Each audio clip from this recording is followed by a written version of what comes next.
Un couple soudé, main dans la main, en semblant de sourire aux lèvres. 9h10. Ce matin, Nicolas Sarkozy et Carla Bruni sortent de leur maison du 16e arrondissement de Paris. Puis le visage se fait plus grave.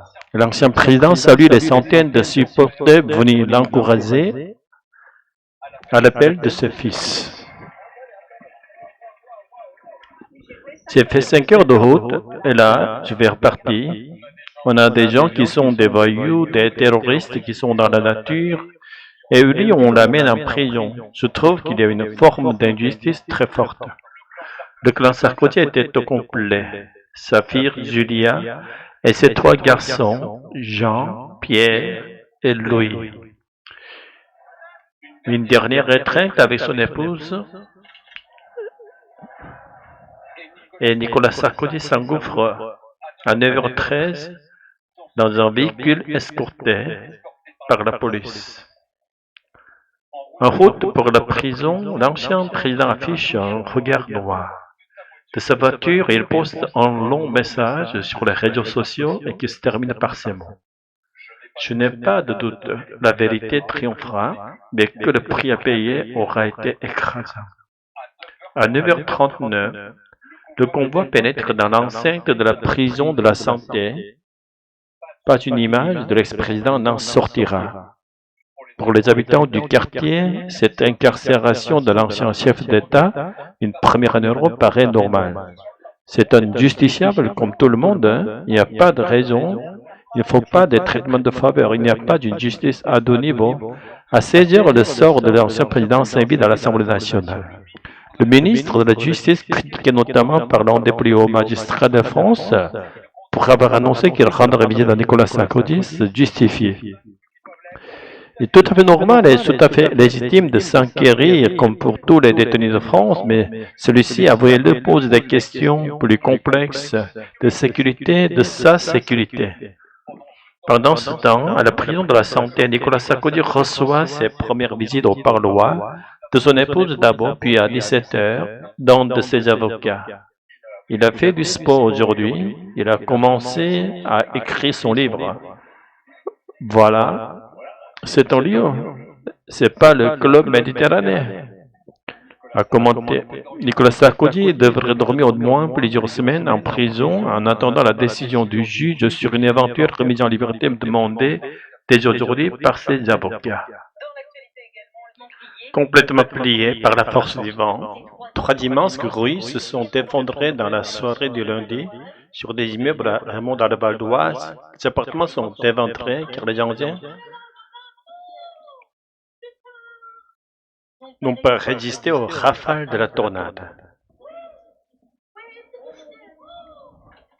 Sur les caméras de vidéosurveillance, on peut voir les tuiles d'une maison arrachée violemment par des rafales. Des habitants craignent que leurs fenêtres soient soufflées et tentent de les retenir. Paniqués, ils viennent de voir la grue tomber juste devant chez eux. Nous les avons retrouvés ce matin. La mère et sa fille sont traumatisées. On a vu traverser la tornade. On a vu arriver de l'autre côté. Elle nous a soufflé de l'intérieur. Ma fille était choquée. À y repenser, c'est très choquant en fait. La tornade en a fait 1 mort et 9 blessés. Partout dans Hermont et des alentours, les vents violents ont frappé et déraciné les arbres. Dans les rues, il flotte une impression de chaos. Les routes sont jonchées de débris et de morceaux de verre. Cette voiture a été soulevée par les vents et projetée contre le mur de cette résidence. Ce septuagénaire était dans son lit quand il a entendu le frapper contre sa maison. Je regardais la télé. Dès que les vitres ont claqué, que les morceaux de verre et depuis des bouts de tuiles me passaient au-dessus de la figure, j'ai eu le réflexe de descendre pour rejoindre mon épouse, se mettre à l'abri à la cave. On attend d'avoir peur, malgré la sidération. Dans le pavillon voisin, les dégâts sont impressionnants. C'est vraiment une scène de crime parce que vous voyez bien qu'il y a un autre partout. Je ne savais pas quoi dire. Tout a volé dans ce jardin. C'est la clôture du voisin qui était juste là-bas. On attend que ça se passe parce qu'on ne peut rien contre la nature, malheureusement.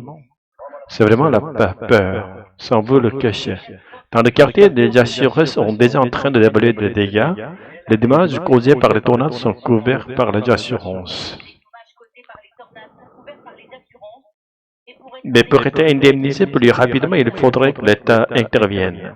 Concernant les tornades, pour des événements très importants comme celui-là, il peut y avoir une décision des autorités de mettre en place un arrêté de catastrophe naturelle qui va donner droit à des indemnités complémentaires et un régime d'indemnisation un peu différent. La région Île-de-France va débloquer 1 million d'euros pour aider à la réparation et à la reconstruction des bâtiments publics endommagés. Elle est apparue en quelques secondes à peine. Une tornade au vent dévastateur s'est déchaînée dans le ciel du Val d'Oise. Mais comment expliquer ce phénomène aussi rare qu'intense?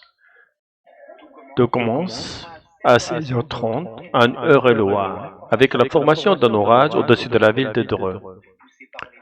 Poussée par les vents, la cellule orageuse parcourt 70 km et s'approche nettement au nord-ouest de Paris vers 17h40. C'est à ce moment précis que la tornade se serait formée. Au sol, des vents chauds venant du sud-ouest sont entrés en conflit avec des vents froids d'altitude venus de l'ouest, entraînant un enroulement, un tourbillon de vent qui se transforme alors en tornade. Ce qui s'est passé du côté d'Hermont, c'est que nous avons une cellule orageuse qui a pu se renforcer, structurer davantage avec les conditions d'instabilité que l'on avait dans le secteur, notamment ces cisaillements de vent, des vents très différents selon l'altitude, ça permet de générer ce phénomène tourbillonnaire qui a duré l'espace de quelques minutes mais qui a été intense. Quel a été son parcours exact à son intensité? Pour le déterminer, des scientifiques vont mener l'enquête dans les prochains jours et mesurer l'étendue des dégâts, le seul moyen d'établir le tracé et la puissance d'une tornade.